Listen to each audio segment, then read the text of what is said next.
आज हम पढ़ेंगे ऑक्सीजन थेरेपी के इंडिकेशंस। क्या क्या इंडिकेशंस होते हैं ऑक्सीजन थेरेपी के, पेशेंट को ऑक्सीजन थेरेपी क्यों प्रोवाइड कराई जाती है। तो हम स्टार्ट करते हैं इंडिकेशन ऑफ ऑक्सीजन थेरेपी। तो ऑक्सीजन थेरेपी के इंडिकेशन पढ़ने से पहले मैं आपको बता देता हूँ इसका फर्स्ट पार्ट, ऑक्सीजन थेरेपी का जो फर्स्ट पार्ट है वो इससे पहले आ चुका है, तो आप वहाँ से हमारे यूट्यूब चैनल से जाके उसको आप देख सकते हैं। और उसके बाद ये इसका सेकंड पार्ट है जिसके अंदर ऑक्सीजन थेरेपी के क्या क्या इंडिकेशंस होते हैं वो आपको बताए जाएंगे। और नेक्स्ट इसके अंदर बताया जाएगा आपको nasal method of oxygen therapy के अंदर नर्सिंग का केयर प्लान क्या होता है, नर्सिंग रोल क्या होता है, नर्सिंग इंटरवेंशन क्या होता है, वो आपको आज के लेक्चर में पढ़ाया जाएगा। तो हम स्टार्ट करते हैं indications of oxygen therapy. First इसके अंदर आता है साइनोसिस। साइनोसिस क्या होता है? Cyanosis is blue colour of the skin. Skin का कलर ब्लू कलर का हो जाता है साइनोसिस के अंदर due to lack of oxygen supply. Oxygen की सप्लाई कम होने के कारण हमारे स्किन का कलर ब्लू कलर का हो जाता है, स्किन ब्लू कलर की स्किन हो जाती है। तो इस कंडीशन को हम बोलते हैं साइनोसिस। तो साइनोसिस क्यों हो रहा है? ऑक्सीजन की कमी के कारण। तो इस कंडीशन के अंदर हम क्या करते हैं? पेशेंट को ऑक्सीजन प्रोवाइड कराते हैं। तो साइनोसिस क्या है? इंडिकेशन है ऑक्सीजन थेरेपी का। नेक्स्ट इंडिकेशन पढ़ते हैं हम ब्रीथलेसनेस। पेशेंट अगर ब्रीथलेसनेस है, पेशेंट को ब्रीथिंग में दिक्कत आ रही है या ब्रीथिंग नहीं आ रही है, तो उस पेशेंट के अंदर भी हम ऑक्सीजन थेरेपी प्रोवाइड कराते हैं। ब्रीथलेसनेस के अंदर हम पढ़ते हैं it may be caused by some of disease, जैसे कि एम्बोलाई एंड थ्रोम्बोसिस। एम्बोलाई और थ्रोम्बोसिस के बारे में आपको बताता हूँ। एम्बोलाई जो होती है, जैसे कि अगर आईवी थेरेपी पेशेंट को चल रही है और उसके अंदर किसी प्रकार की अगर एयर चली गई है हमारे सर्कुलेशन के अंदर और वो पल्मोनरी सर्कुलेशन के अंदर जाके अगर वहाँ पे ऑब्स्ट्रक्शन कर देती है एम्बोलाई, तो पेशेंट ब्रीथलेसनेस हो सकता है। और सेकंड कंडीशन है इसके अंदर थ्रोम्बोसिस। अगर पेशेंट को थ्रोम्बोसिस हो रहा है, पेशेंट को अगर लेग के अंदर डीप वेन के अंदर थ्रोम्बोसिस है, थ्रोम्बस बना है, ब्लड क्लॉट है वहाँ पर, तो अगर क्लॉट हमारा मसाज किया, मान लो हमने पेट पे मसाज किया जहाँ पर थ्रोम्बोसिस है, थ्रोम्बस की फॉर्मेशन हो रही है, वहाँ पर अगर हम मसाज करते हैं और वो थ्रोम्बस हमारा वहाँ से पल्मोनरी सर्कुलेशन के अंदर चला जाता है, तो पेशेंट ब्रीथलेसनेस हो जाता है। तो इस कंडीशन के अंदर हमें पेशेंट को हाई फाउलर पोजीशन देनी होती है और पेशेंट को हाई फाउलर नहीं, इस कंडीशन के अंदर पेशेंट को टेंडलबर्ग पोजीशन देते हैं और हम इसके अंदर पेशेंट को ऑक्सीजन प्रोवाइड कराते हैं। सेकंड इसके अंदर आता है एनीमिया। एनीमिया क्या होता है? एनीमिया के डिफिशियंसी है आरबीसी की। इसके अंदर आरबीसी की डिफिशियंसी हो जाती है, आरबीसी डिस्ट्रैक्शन हो जाती है, आरबीसी का टूटना स्टार्ट हो जाती है, या फिर आरबीसी बनना कम हो जाता है, या ये बोन मेरो की कॉम्प्लिकेशन के कारण हो सकती है, बोन मेरो डिजीज़ के कारण भी ये हो सकती है, हमारा एनीमिया हो सकता है। तो इस कंडीशन के अंदर ऑक्सीजन की कमी आ जाती है बॉडी के अंदर, तो हमें ऑक्सीजन प्रोवाइड करना होता है। तो एनीमिया भी इंडिकेशन है ऑक्सीजन थेरेपी का। इसके बाद में आपका नेक्स्ट आता है हेमरेज।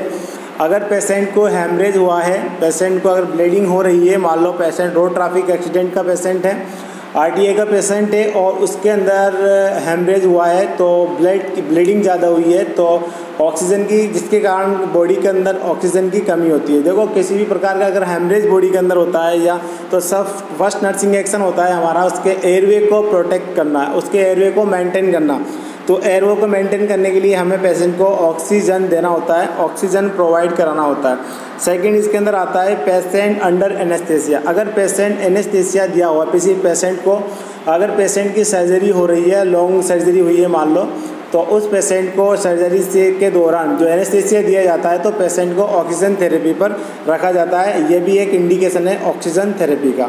नेक्स्ट इसके अंदर आता है patient who are critically ill. एक पेशेंट जो क्रिटिकली इल है, ये आईसीयू के अंदर एडमिटेड जो पेशेंट होते हैं वो ज़्यादातर क्रिटिकली इल होते हैं, तो उन पेशेंट के अंदर लंबे समय तक ऑक्सीजन सप्लाई होती है, ऑक्सीजन की ज़रूरत होती है उन पेशेंट को। तो जो क्रिटिकली पेशेंट होता है, क्रिटिकली इल पेशेंट होता है, उन पेशेंट के अंदर भी हम ऑक्सीजन थेरेपी प्रोवाइड कराते हैं, या ऑक्सीजन थेरेपी भी इस चीज़ को इंडिकेट करता है। अगर क्रिटिकली इल पेशेंट है तो ऑक्सीजन थेरेपी हमें देनी होती है। नेक्स्ट इसके अंदर हम पढ़ते हैं nasal method of oxygen therapy. अब हम एक पेशेंट को नेजल मेथड के द्वारा ऑक्सीजन थेरेपी प्रोवाइड कराने जा रहे हैं, तो हमारे नर्सिंग केयर क्या होगी, नर्सिंग एक्शन क्या होगा, नर्सिंग इंटरवेंशन क्या होगा, क्या क्या हम उस पेशेंट के अंदर ऑब्जर्व करोगे, किस प्रकार हम ऑक्सीजन थेरेपी प्रोवाइड कराएंगे नेजल मेथड के द्वारा। तो फर्स्ट सबसे पहले हमें पेशेंट के पास जाना है और जाके पेशेंट के उससे उसको पेशेंट का नाम हमें पूछना है, उसका आइडेंटिफिकेशन बैंड जो उसके हैंड पे लगा हुआ होता है उसके हमें चेक करना होता है और पेशेंट को एक्सप्लेन करना होता है पूरा प्रोसीजर के बारे में। आप प्रोसीजर के बारे में एक्सप्लेन करते हैं पेशेंट को। तो फर्स्ट के अंदर देखो, check the client identification band and explain procedure before starting. हम प्रोसीजर को स्टार्ट करने से पहले सबसे पहले हम पेशेंट को सबसे पहले हम बताते हैं, एक्सप्लेन करते हैं प्रोसीजर के बारे में। हम प्रोसीजर किस प्रकार हम आपके प्रोसीजर करेंगे, क्या हमारा मेथड होगा प्रोसीजर करने का, जिससे क्या होगा जैसे हम उसको एक्सप्लेन करेंगे पूरा प्रोसीजर हमारा कैसे कैसे हमें नेजल मेथड द्वारा ऑक्सीजन एडमिनिस्ट्रेशन करेंगे, तो उसके अंदर क्या होगा अगर हम पेशेंट को कंप्लीट हम एक्सप्लेन कर देंगे प्रोसीजर के बारे में तो पेशेंट की जो एंजाइटी है उस प्रोसीजर के बारे में वो रिड्यूस हो जाएगी।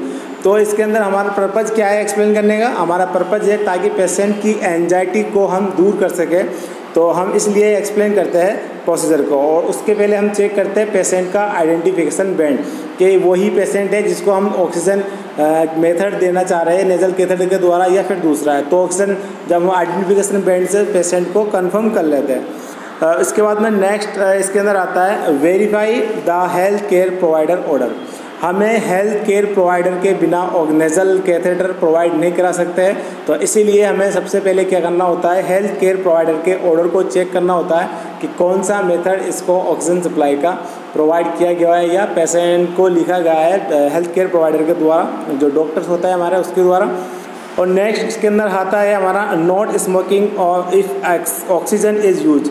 पेशेंट को हमें बता देना है अगर आपके ऑक्सीजन थेरेपी चल रही है तो आपको स्मोकिंग नहीं करना है, क्योंकि मैंने पिछले लेक्चर में आपको पढ़ाया था ऑक्सीजन रेस्पॉन्सिबल होती है या फिर ऑक्सीजन इन्फ्लेमेबल होती है, मतलब ऑक्सीजन के अंदर आग लगने के चांस ज़्यादा होता है, फायर के चांस बहुत ज़्यादा होते हैं। इसलिए पेशेंट को हम मना कर देते हैं कि आपको स्मोकिंग नहीं करनी है तब तक जब तक आपकी ऑक्सीजन थेरेपी चल रही है, ठीक है। उसके बाद में नेक्स्ट के अंदर देखते हैं हम नेक्स्ट उसके बाद हमें क्या करना होता है, हमें ह्यूमिडिफायर से ऑक्सीजन फ्लो मीटर को अटैच करना होता है।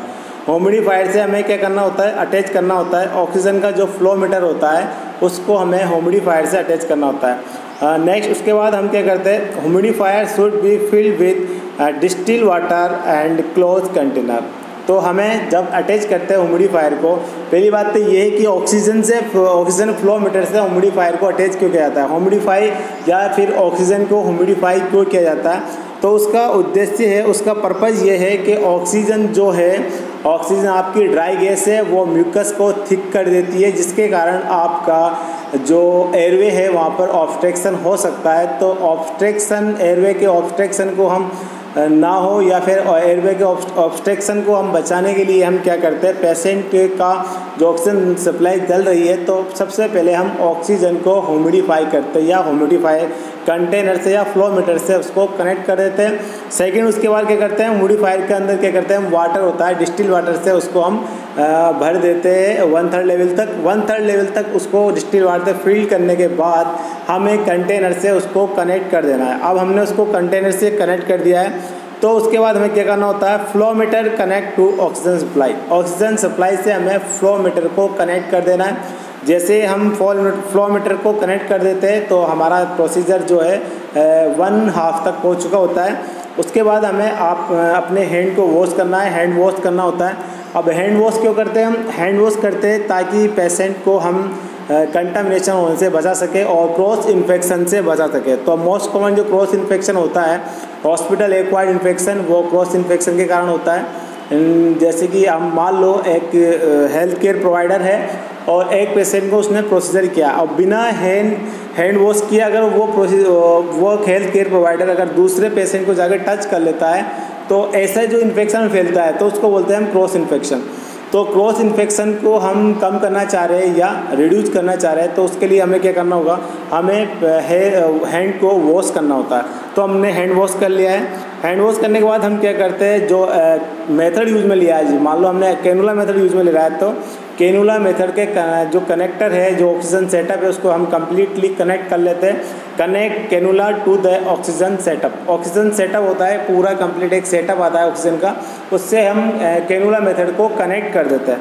कनेक्ट करने के बाद हम क्या करते हैं, कनेक्ट करने के बाद हम नेज़ल कैथेटर को इंसर्ट करते हैं नोस्ट्रिल तक। नोस्ट्रिल से इंसर्ट करने से पहले पेशेंट को हम पोजीशन दिलाते हैं, थोड़ा हाई फॉलोअर पोजीशन देते हैं पेशेंट को, और नोस्ट्रिल के अंदर इंसर्ट कर देता है। इंसर्ट करने के बाद हम क्या करते हैं, the catheter does not interfere with the patient freedom to eat, to talk and move in the bed. मैंने पिछले लेक्चर में आपको पढ़ाया था नेज़ल कैनुला के बारे में या नेज़ल कैथेटर के बारे में कि ये किसी भी प्रकार का इंटरफेयर नहीं करता है पेशेंट के freedom of eating, talking and move in the bed. तो इसलिए ये प्रिफरेबल भी होता है, जो कॉमनली यूज में भी लिया जाता है हॉस्पिटल के अंदर। और नेक्स्ट इसकी जो फ्लो रेट की बात मैंने आपको पिछले लेक्चर में इसके फ्लो रेट के बारे में बताया था। तो इसकी फ्लो रेट होती है 1 से 4 लीटर पर मिनट। आपको फ्लो रेट पर इसको फिक्स कर देना है, मेंटेन करना है, ताकि कंसंट्रेशन जो है इसकी आपकी 22 से 30% कंसंट्रेशन ऑक्सीजन की पेशेंट को मिल सके। इसलिए हम पेशेंट को जो ऑक्सीजन मेथड चल रहा है उसकी फ्लो रेट हम रखते हैं 1 से 4 लीटर पर मिनट, ताकि कंसंट्रेशन जो हम देना चाह रहे हैं 22 से 30% कंसंट्रेशन पेशेंट को मिल सके। नेक्स्ट हम जैसे ही कंसंट्रेशन के फ्लो को कनेक्ट कर देते हैं, कंसंट्रेशन फिक्स कर देते हैं, उसके बाद हमें पेशेंट को एनकरेज करते हैं या पेशेंट से प्रोत्साहित करते हैं, पेशेंट को बोलते हैं या encourage the patient to breathe through the nose with mouth close. यानी कि पेशेंट को हम एनकरेज करते हैं, प्रोत्साहित करते हैं, पेशेंट को बताते हैं आपको जो ब्रीथ है वो नोज से लेनी है और माउथ को क्लोज कर देना है। मुंह को आपको माउथ जो है उसको बंद कर देना है और नोज से आपको ब्रीथ लेनी है, सांस लेनी आएंगी। उसके बाद हमें वापस क्या करना होता है, हमें अपने हैंड को वॉश करना होता है। Wash hand. अब प्रोसीजर हमारे कंप्लीट हो गया है, तो प्रोसीजर कंप्लीट होने के बाद हम क्या करना होता है, हैंड वॉश करना होता है। हैंड वॉश हमें आफ्टर प्रोसीजर और बिफोर प्रोसीजर दोनों बार हमें हैंड वॉश करना होता है। आफ्टर बिफोर प्रोसीजर हम हैंड वॉश करते हैं पेशेंट को, ताकि पेशेंट जिसको प्रोसीजर हो रहा है उसको कंटामिनेशन होने से हम बचा सकें। और आफ्टर प्रोसीजर के बाद हम इसलिए हैंड वॉश करते हैं ताकि दूसरे पेशेंट को क्रॉस इन्फेक्शन से हम बचा सकें। नेक्स्ट उसके बाद हम क्या करते हैं, प्रोसीजर हमारा कंप्लीट हो गया, हमने प्रोसीजर पेशेंट को नेज़ल कैथेटर का कंप्लीट कर दिया, तो उसके बाद हम पेशेंट के अंदर क्या करते हैं, assist and note client respond to the therapy. तो हम असिस्ट करते हैं क्लाइंट की जो ऑक्सीजन थेरेपी हम दे रहे हैं उस थेरेपी का असिस्मेंट करते हैं, पेशेंट को ऑक्सीजन की पर्याप्त मात्रा मिल पा रही है या नहीं मिल पा रही है, तो उसको हमें असिस्ट करना होता है। नेक्स्ट के बाद हम क्या करते हैं, हमने असिस्ट कर लिया है नेज़ल कैनुला द्वारा, जो मेथड द्वारा जो ऑक्सीजन दी जा रही है उसको हमने असिस्ट कर लिया है। तो उसके बाद हम क्या करते हैं, remove and clean the cannula and assist necessary at least every 8 hour. उसके बाद हम जैसे हमने ऑक्सीजन फ्लो दे दी है, पेशेंट को पर्याप्त मात्रा मिल चुकी है, तो उसके बाद हम क्या करते हैं, नेज़ल कैनुला को रिमूव कर लेते हैं।